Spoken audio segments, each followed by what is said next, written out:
আজকে স্বরাষ্ট্রমন্ত্রী পরবর্তী পর্যায়ে যে সাবজেক্টটা বলেছে আপনার এটা অ্যালাউ করা উচিত হয়নি না জেনে, এক নম্বর কথা। দুই নম্বর কথা হচ্ছে আমি কিন্তু আগেরটাও জানতাম না, আগের বিবৃতিটা কি ছিল সেটাও জানতাম না। আপনি বলেন কি আচ্ছা, বলতে thank you চাচ্ছেন very much. প্লিজ।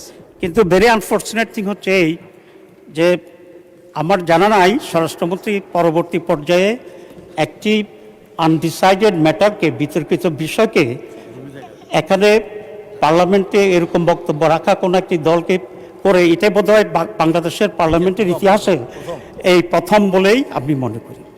এবং এটা মনে হচ্ছে আমার কাছে যে মাননীয় স্বরাষ্ট্রমন্ত্রী একটি দলকে কন্ডেম করার জন্যে ইন্টেনশনালি এটা এখানে প্লেস করেছে। ঘটনাটা যেটা হয়েছে, আমি এখন জানতে চাচ্ছি যে জিশান এখন কোথায় আছে, এক নাম্বার।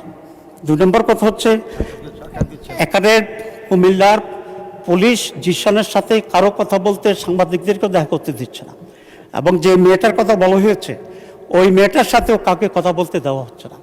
তাহলে এটা কেন? এখানে কি কোনো প্লট তৈরি হচ্ছে? এটা আজকে স্বরাষ্ট্রমন্ত্রীর বক্তব্যটা মনে হচ্ছে যে ওনারা একটা প্লট তৈরি করার জন্যই পুলিশ এবং স্বরাষ্ট্রমন্ত্রী একই লাইনে আলোচনা করে এই কাজটি করেছে।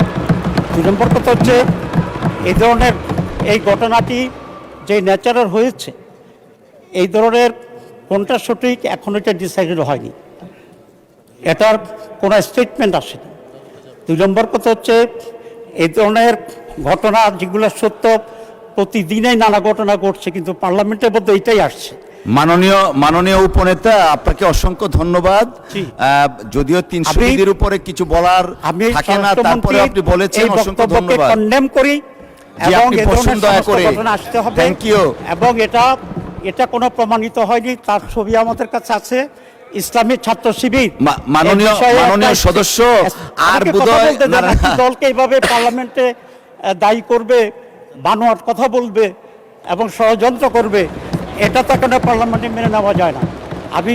আমি মনে করি স্বরাষ্ট্রমন্ত্রী এটা উইথড্র করা উচিত, অথবা আপনি এটাকে এক্সপান্ড করা উচিত।